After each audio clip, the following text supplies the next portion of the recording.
so that, you know, if you're worried about being on the go and you need some food, you can have something ready to go. And also I love having food prepared with me, and I always keep stuff in my bag. So there's so many great recipes that you can kind of have things that are helpful on the go.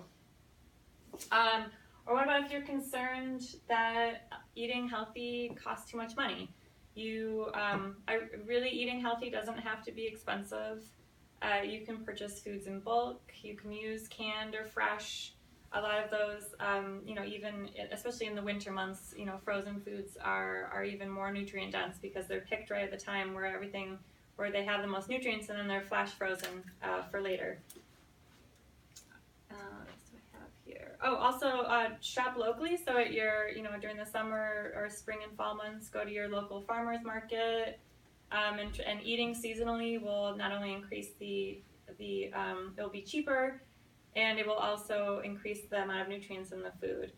Or grow your own food. You know, you can do a lot with even small space. You can grow things in containers. You can have fresh herbs. You can, you know, I've seen people grow tomatoes on their porch and things like that. So you can do this. You can make these changes. I would definitely recommend starting small to kind of gain your confidence in making these changes. Set realistic goals, and, you know, kind of going along. If you're meeting little things here and there, celebrate those wins.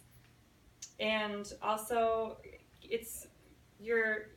you want to have realistic goals, but then you also want to make sure that you're making changes along the way, so that, you know, you might say you want to do something, and then you'll find out that that's not really working for me. And so you want to, you know, make your program adaptable and kind of make changes along the way. Keeping food or personal journals is also a great way to track the changes in your life and your emotions, how you're feeling about it, how things are going. It can also help you track your progress. I talked about this a little bit before, but talking to people that have been successful with making changes, how they've overcome different barriers, joining support groups, those are all really good ways to make sure that you're successful. And then when you do reach a really big goal, you know, treat yourself. Buy something for yourself. Do something fun. Take a little trip, you know. Congratulate yourself for getting that far and doing something. And also, and I've seen this with my mom already, you know, you have to realize that setbacks and relapses are normal, and everyone's going to do them, and that's okay. But, you know, if something does come up, don't give up hope, and just know that you can persevere and get back on the train and keep doing it, keep going.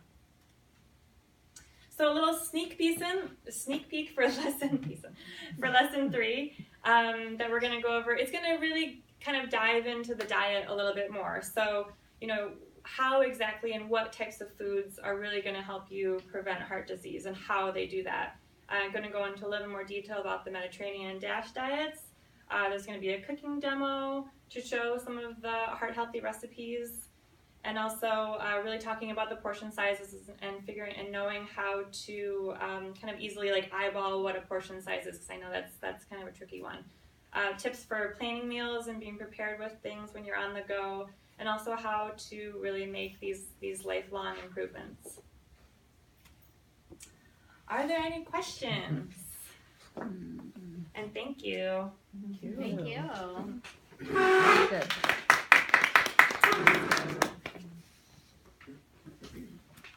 No questions? No questions?